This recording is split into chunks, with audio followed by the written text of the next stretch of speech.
Hello and welcome back to the Decaf Bubble podcast with me, Abby. Today I am talking about small wins, baby steps, micro gains. I have come to accept the small wins as basically the foundation of everything. It's kind of become my philosophy, especially recently. I've really been thinking a lot about how powerful micro gains are, and I'm going to talk about that, and I'm going to tell you why I'm so passionate about micro gains, micro wins, baby steps. And I'm going to tell you a bit about like what's been going on in my creative path recently, and kind of like a catch up, artist diaries.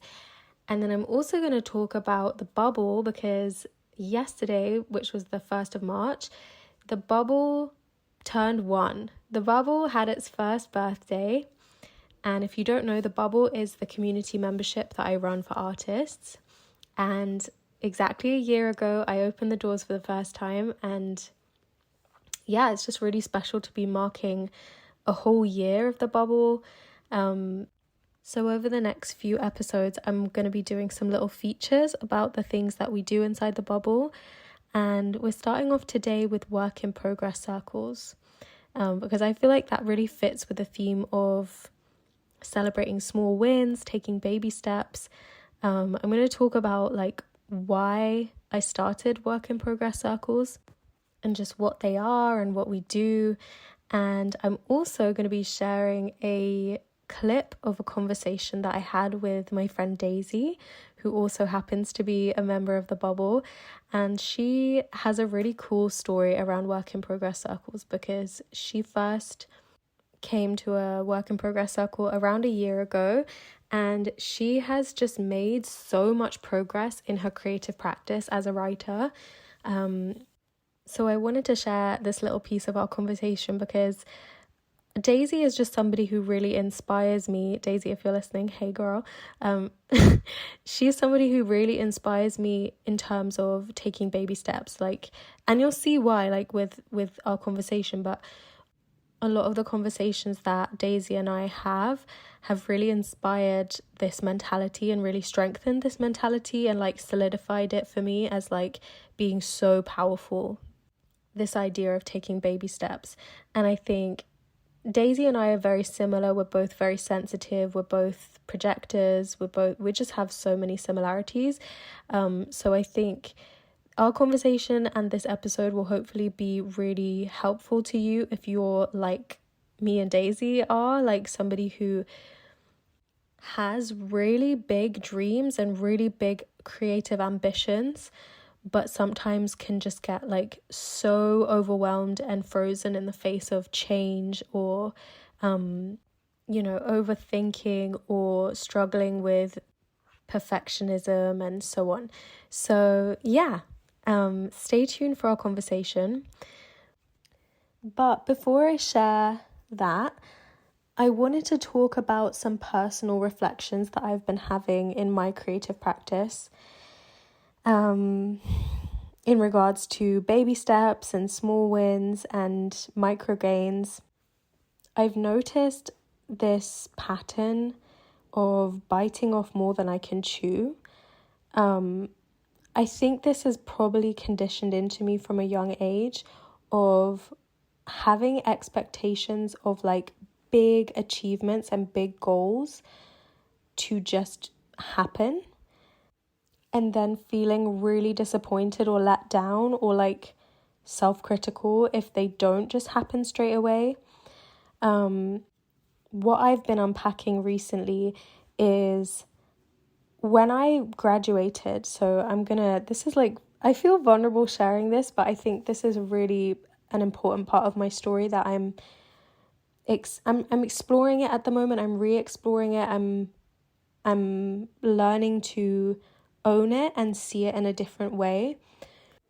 So when I graduated in 2019, for my graduation show, I wrote a musical, and it was one of the best experiences. I've spoken about this on the podcast before, but if you're new, I did a performance degree, and for our final graduation show, we could just do whatever we wanted. It had to be like a 15-minute performance. And so I wanted to create a musical. It was one of the hardest things I've ever done. But also one of the most rewarding things I've ever done. I learned so much from doing it. I had such a special experience with the people that I made it with, and it was brilliant. It was a real peak experience, a peak moment. It was like a culmination of all the work I'd done on the 3 years of my degree, and I was so proud of it. And then, I graduated, and I just felt like the next natural step was to create a solo show. And I remember speaking to like a mentor and him being like, yeah, that sounds like a great natural progression, like from what you've just done. And so I kind of like hit the ground running and started working on a solo show, and I was very motivated. I didn't even really realize it at the time, but I just had all of this momentum and energy from my degree. And even though it had been so hard doing my grad show, like I felt really invincible, because I was like almost like, well, if I can do that, I can do anything. So let's just go, like let's just run straight at it and just create a solo show. And things kind of worked out. Like there was a lot of serendipity, and I ended up finding a really great course and community through that course. The course was with Hayley McGee, who's an amazing solo show performer, and I met some really incredible artists on that course. We had like a great group that was super supportive, and some of them are still friends. And through a series of events, I ended up being programmed for this festival to finish like an hour-long version of my solo show in a really short space of time. And it was under the umbrella of a drama school. So I had like all the rehearsal space and everything covered. I had a producer, I had a director, and rehearsal space and some funding and all of these things to create a solo show, right? So it was like kind of a dream situation, and everything had kind of like the universe had conspired to make it happen, and it just felt so fated. And I think we had one rehearsal. We had one R&D rehearsal, which is research and development. And then the pandemic happened. And I have told this story before, I think, on the podcast. I've definitely told it inside the bubble. But the pandemic shut things down after just one rehearsal, I think. Or maybe it was two. But anyway, that was really devastating, because it was like, I was so excited, really. I was in such a great place with the solo show. But then the pandemic happened, and I just kept feeling like when this is over, I'm just going to bounce back and get straight back to it. But it didn't work out like that, because the pandemic changes things spiritually, physically, emotionally, everything. It really changed me as a person. And it was really hard after that to reconcile that I had been on this very clear path after things not being clear for so many years, and then finally through my degree finding some clarity by third year and being like, okay, this is what I want to do. And then losing that clarity and losing the momentum of my degree. I also, as I've got older, and I've noticed this in a lot of my friends as well, I've become more self-aware, and that has made me more aware of my sensitivity, more aware of my nervous system. And honestly, in a way, you lose some of that like resilience that you have when you're like 21, 22, because you don't realize it at the time, but you're so like full of youthful exuberance and gumption, and like, speaking to a lot of my friends who are artists, like I know that people relate to this. As you get older, it feels harder in a way to take risks, even though you you get more grounded and you know who you are more, you also have less of that like naivety. I don't know if naivety is the right word, but it's just kind of this energy of like, yeah, sure, like I'll try it, I'll go for it. So what I've been reflecting on is the fact that, first of all, creating that musical in my third year was really hard, and it absolutely dragged my nervous system. It dragged it to the edge of hell. I was shot to pieces by that. I remember just being at breaking point the whole time because of the level of stress I had from essentially producing and writing and performing in and co-directing. It was like, it was so stressful. I've never been more stressed in my life. I had all this eczema on my face because my body was just like, what is going on? Like towards the end, I couldn't see clearly because I was so stressed. However, it was so worth it at the time. You know, I felt like once we did that show, it was just the best feeling and it felt so good. So it's a very nuanced thing to unpack, but the point is that with that difficulty level, the reason that it was so difficult was not just because there were so many moving parts, but because it's incredibly vulnerable to create something from your heart, from your soul, and lead a group of people through that process and be the pioneer at the front of the like steering the ship, and for it to be your vision and your creative soul on the line. Like I was combating creative demons every step of the way, and that's what made it so hard. And I also was combating the fear of being seen and the stretch for my nervous system of being seen and expressing myself in such a big, like, kapow way. So, and that was in a degree, that was in the structure of a degree. Like, I had tutors, I had support, I wasn't working, you know, in like a business sense in a theatre. I was supported no matter what happened. It was lower pressure, even though, you know, it was the higher pressure of being graded. But anyway, so the point is, I had a lot of structural support, and still it was incredibly high pressured and stressful, also brilliant. But then I left the structure of the degree and I went into the big wide world, and I was like, oh, okay, let me just go from creating a 15-minute group performance with a team to an hour-long solo show where I'm standing on stage on my own, performing the whole thing for a whole hour, like pouring my heart and soul. And also it was very personal subject matter that I was writing about.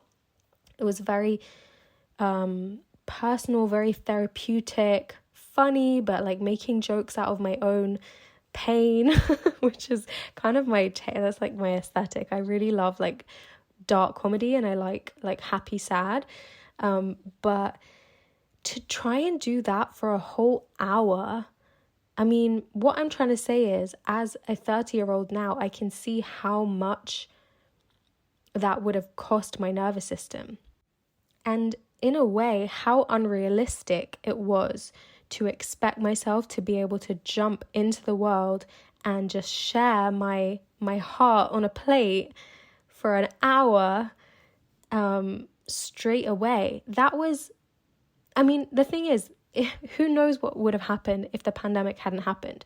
Maybe I would have done it. Maybe it would have been fine. Maybe I would have just rolled with the punches.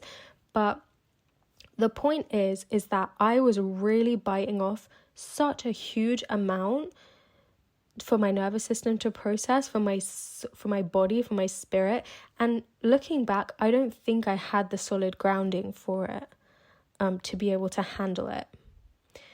So where do we go from here? So for many years, I saw that as kind of a failure.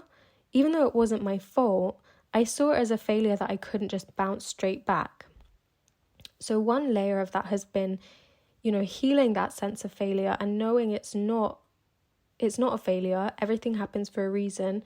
And the fact that I didn't just bounce back straight away is totally understandable, because there was so much momentum dropped from that. I had all that momentum from my degree, and then the world was shut down and things were hard to piece back together after that, because everything was different, everything was transformed.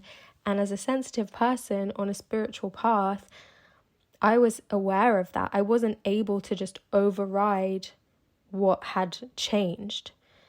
And my soul was really taking me in a different direction, which was healing all of the conditioning and all of the capitalist conditioning and wounding of like being in a rush to prove something.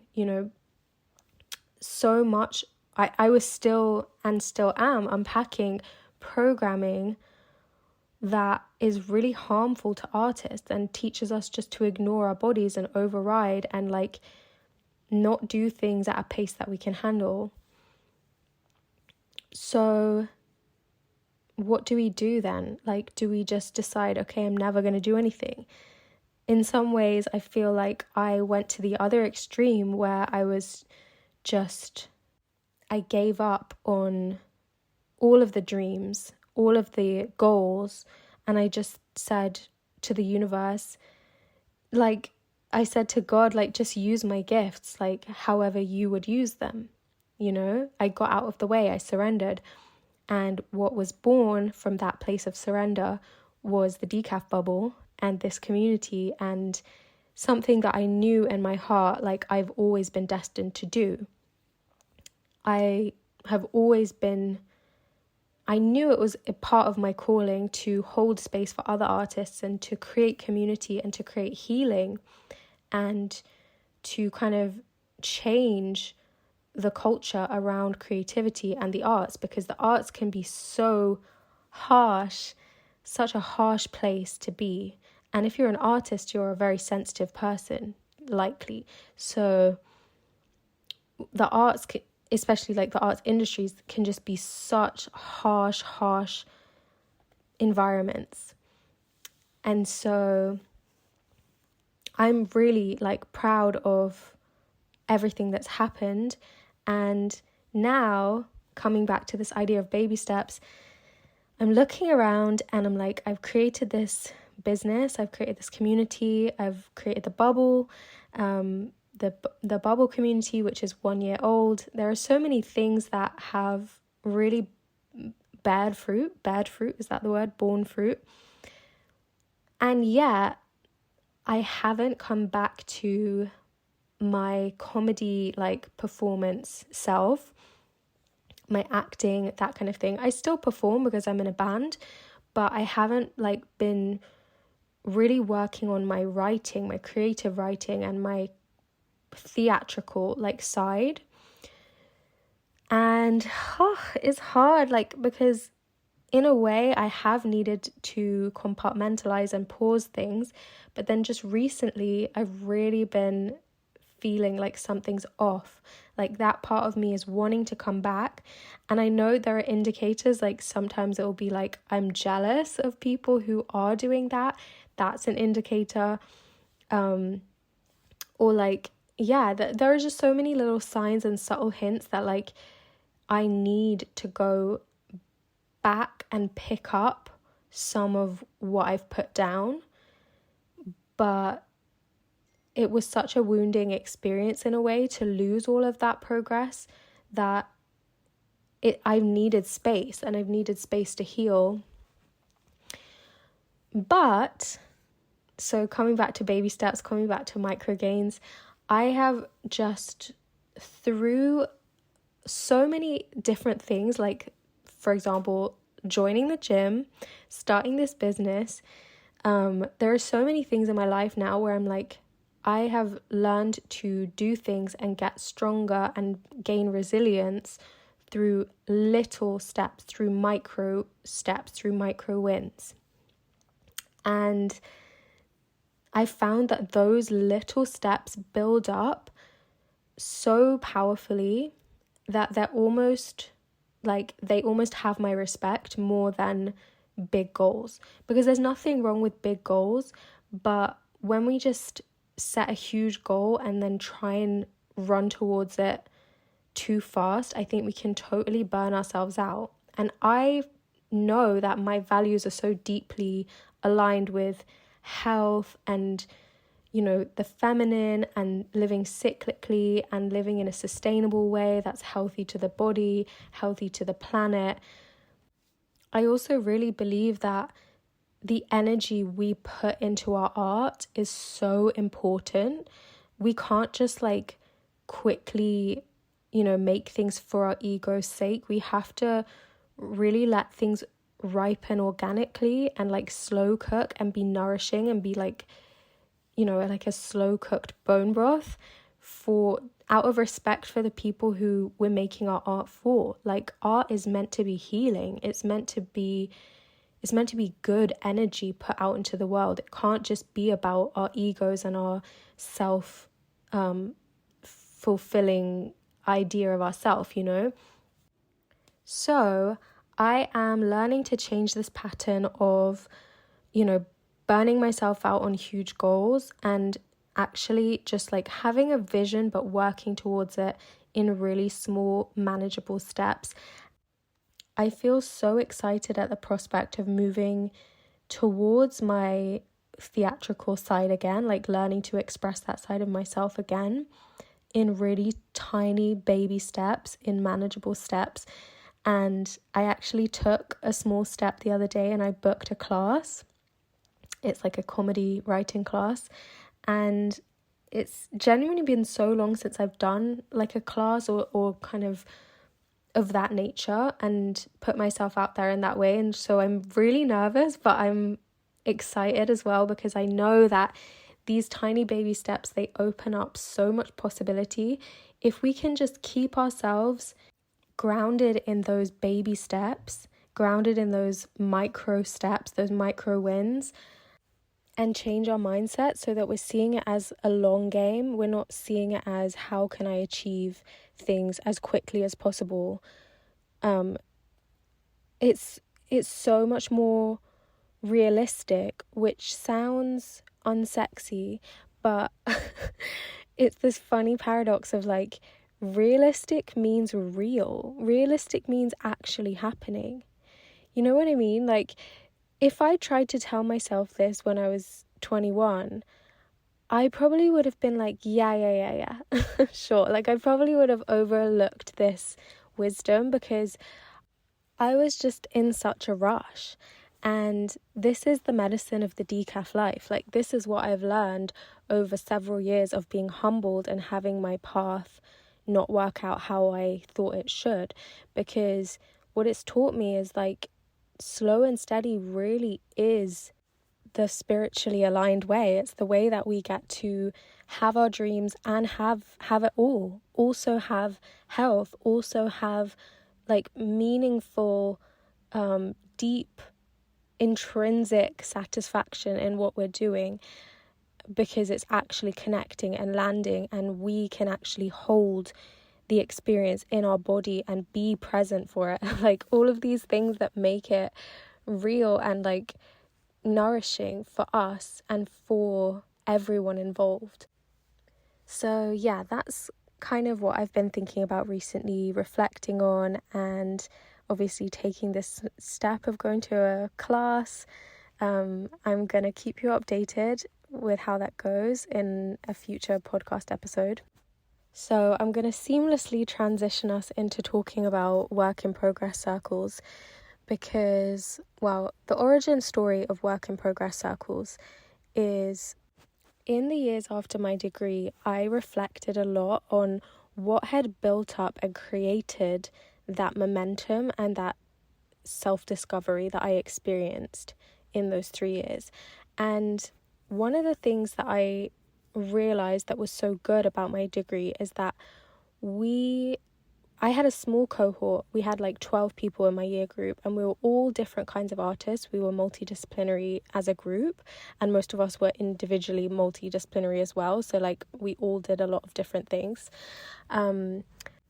We regularly had sessions where we had to share what we were working on in our creative practice, or even just talk about it. So it would just be kind of like an update, like, and our tutor would just be like, so what are you working on? Like, what are you researching? What are you interested in? And often during those sessions, we would share like little extracts of what we were working on. So it was like a check-in, but it was also an opportunity to have some accountability, or like if we were working on a piece of writing, for example, we could read a draft of it just to kind of hear ourselves saying it out loud and get feedback. And another cool thing about my degree is that we were encouraged to learn different styles of giving feedback and different styles of like critique. And so one of the things that we did a lot was like a Liz Lerman style. Shout out to anyone who's done an arts degree. You might have heard of Liz Lerman. Like the Liz Lerman style of feedback, which is very sensitive. I don't honestly remember a lot about her particular style because I've taken it and kind of made it my own now, but it's very sensitive to like what does the artist need and where are they in their process, and like what, like rather than just being like, oh yeah, I thought it was really good for this and this and this, you're kind of checking in with the artist, like, is it okay if I give you this kind of piece of feedback, or I have a suggestion, or I have a critique, or maybe the artist just wants to hear encouragement because they're at like a very raw part of their process. And so that made a strong impression on me, and just the experience of meeting up regularly with artists who were different, using different mediums or like styles than me, like not just people who were in my, because I was like focused on theatre mainly, but there were people who were doing poetry, music, event production, like all kinds of other things that people were working on. And so the circles where we would meet up and share progress were always very varied. It wasn't like we were listening to 10 scripts. We were listening to like one script, and then maybe someone would share a piece of their movement choreography, and then someone else would share like a bounce of their like an MP3 bounce of their song that they were producing.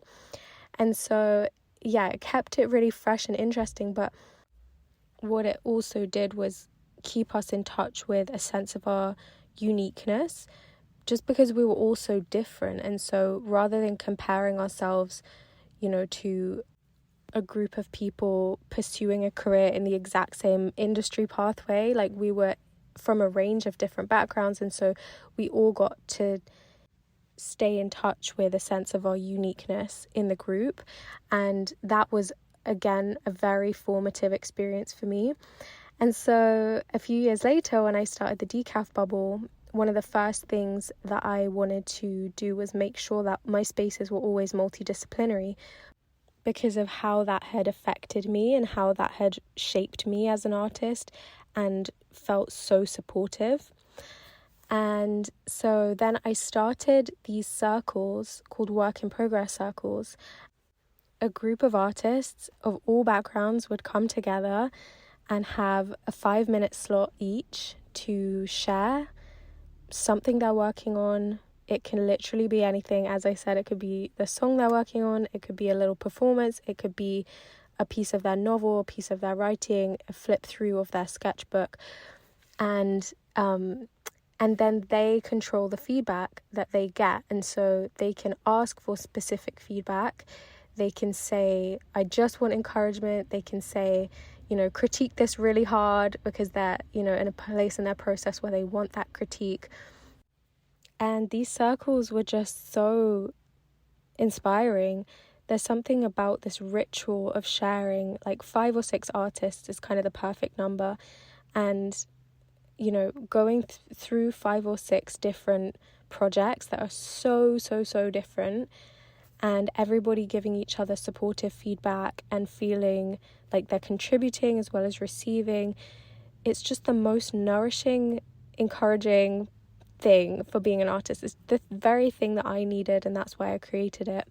And I often share in work in progress circles, unless there's like too many people, and then I'll obviously defer. But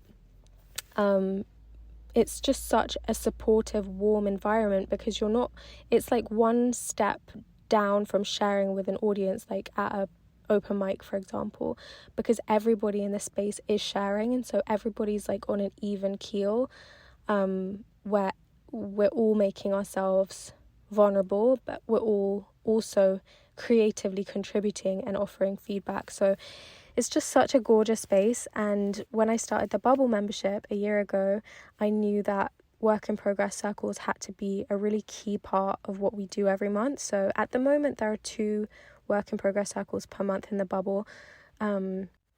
It's been amazing to see the progress that some of the Bubble members who attend work in progress circles regularly have been making. And it's, it's really special because we get to see the progress, like we get to see how things evolve, and we get to see different stages of projects. And one person who is just such an amazing example of that is Daisy. As I said at the start, she is such a great example of taking baby steps and just how much incredible progress you can make from taking those baby steps. When she first came to work in progress circles, she was working on a novel series, and for the first 2 circles she just talked about the project. She didn't actually share any of the writing. And this is something that I always say, and I always encourage people, is like, if you feel too nervous to share, just come along and talk about your project.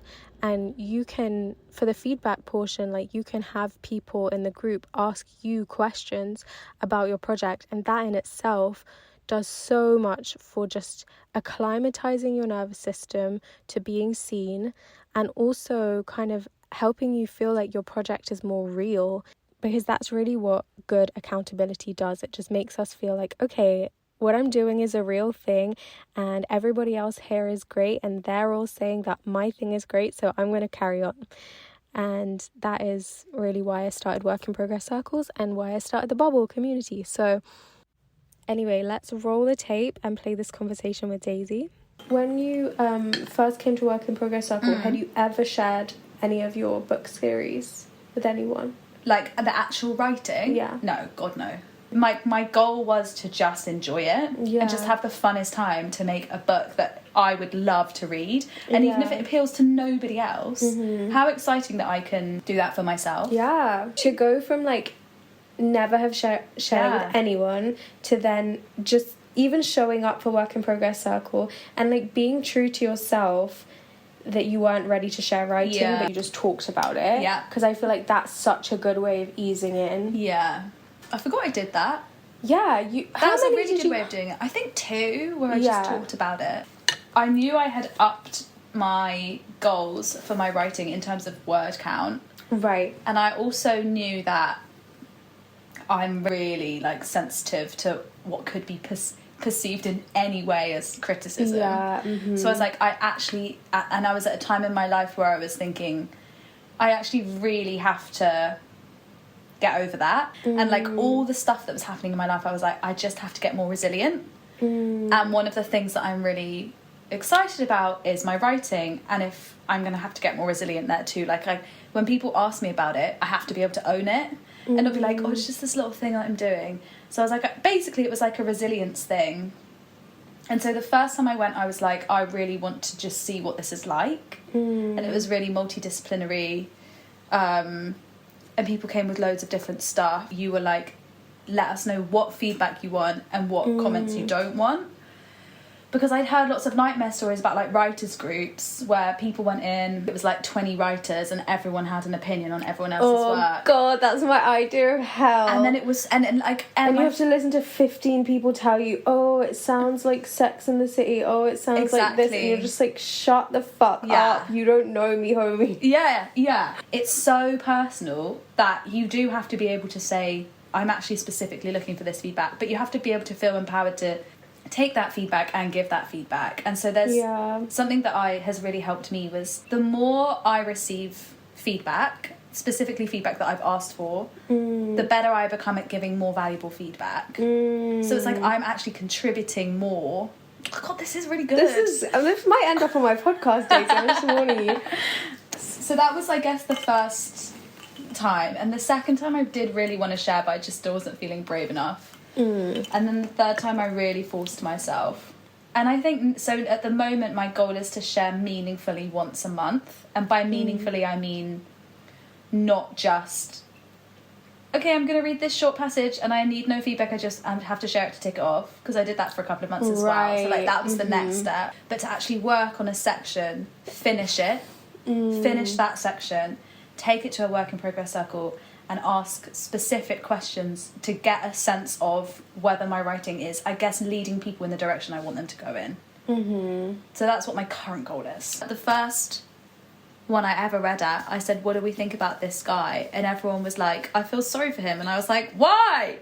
And you were like, because the main you said the POV character feels sorry for him. And I was like, oh yeah, shit, I did say that. But that was me meant to be showing that she's an empathetic person, not that we should feel sorry for him. Like, that was so valuable. And, like, I've used that. That was, like, one of the first sessions I shared at, so it must have been a year ago now. And that's, like, I've used that every time I write now. I'm like, they don't know what's in my head. Yeah. They only know what I've written. There was the one where I read what felt to me like an incredibly laboured piece of writing about like specific tools, which was really helpful to get you guys' feedback, being like, it just felt like you knew what you were talking about, as opposed to a really laboured piece of writing. Like, the way that you'd laboured over it meant that it just felt like you knew what you were talking about, as opposed to like me like googling images of this old tool from map making in the 1700s.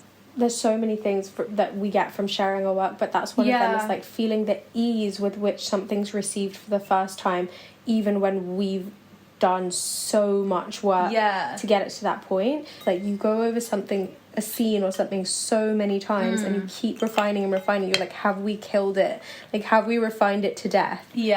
And then you put it in front of an audience and they're like laughing and you're like, oh my God, I forgot it was funny. Like, I forgot we were laughing when we first started thinking about it. I love how much effort you're putting in to get what you need out of it. Well, this is the other thing. Even if I just went to one work in progress circle a month, I'm making sure that I'm getting what I need for my writing. Like, this is a long-term investment for me. Like, I want to be able to have said that these sessions, you know, it's an investment, right? I want to be able to get back, that ultimately at the end of the day, at the end of these novels, I want to be making money from them. So I need to put that effort in now. Yeah, totally. If you want to be able to reach that point, you have to be able to really market yourself and put yourself out there and probably face a lot of rejection. This was one of the things, like, becoming more resilient was one of my like long-term goals towards, like, at some point someone's gonna people are gonna read this. If you want to make money off it, people are gonna read it, and a lot of people aren't gonna like it, and you just have to live with that. This is literally why I created Work in Progress Circle. Even before the bubble, it was this idea. It's like, I see it as like a greenhouse. It's like warm and safe, and there's no wind, and the little shoots can grow to where they're strong enough to then move out into the actual real environment. I love that analogy. Yeah, that's why, like, all of the visuals have always gone, there haven't been really visuals, but like, the emoji, sprout, just little seedlings, and like a gardener, and like, I love that, little fruit, and like, because if you can get comfortable and safe with like reading your writing to people who are not judging you and not critiquing you, then when your like little shoot has turned into a stronger tree and it has some deeper roots, it can go out into the real world. It can withstand an editor going through it and being like, oh, this thing isn't clear, like, we need to change it. And you're not there being like, she hates it. It's like, no, she's just making it better. She's pruning it, but it's big enough to be pruned. When it's this small. This is a great analogy. I'm so glad we're having this conversation, because this is what I've been trying to communicate for ages, and sometimes I think people know what Okay, I've never heard you say this before, but I'm loving what you're saying right now. You're making me realise I need to really spell this analogy out, because the whole point is a seedling. If you prune it, it's dead. It's gonna die. It's dead. Yeah. It's got 2 leaves and you prune the leaves and it's gone. Yeah. Whereas like if you prune 2 leaves a year later, it's like gonna grow better. Yeah. Because you pruned like the little leaves and then now you've got fruit, and it's like that happens in the safety of the greenhouse. So you're just a perfect case study for this, because it's like we have to develop resilience as creatives, but you can't develop resilience without also having some safe space. Like you can't, do you know what I mean? That's not resilience then, it's just being battered. Yeah, exactly. Resilience means you get knocked down and get back up again. Now you've shared a lot of your writing, and then you've progressed into this point of like tailoring your shares to be really helpful to your process. It takes baby steps. Like I'm so proud of how far I've come from someone who despises all forms of change, like can't commit to anything. I know myself, I have to do baby steps. It is the only way at the moment, but that's because I can see that's what works for me. And it's like, it's an exponential, the chart is like exponential though, so it's not like you keep doing baby steps in a straight line. They compound. Exactly. And it's like soars as soon as I have the experience to be like, oh, planes didn't fall from the sky. I'm like, okay, great. That's just how my brain works. But it's so exciting to be on the other side of something like that. So that was my conversation with Daisy. I hope you enjoyed listening to us and learning about work in progress circles. And yeah, I hope you feel inspired to take some baby steps, or to carry on taking small steps every day towards your creative projects and visions and dreams. Before I sign off for today, I just want to let you know that the Bubble membership is currently enrolling for new members, and the doors are going to be closing at the end of March. So now is the time, if you've been thinking about joining, or if you're curious. If you want to get a little taster before you join, I'm holding a free work in progress circle next week on Wednesday the 12th of March at 6:30 p.m. GMT. So if you just want to get a sense for the community and like what a work in progress circle feels like, you can come to that session for free. Just send me a DM at decafbubble on Instagram and I will send you the Zoom link.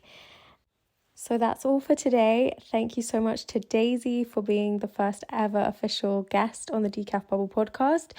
And until next week, I hope you have a great one and I will speak to you soon. Bye.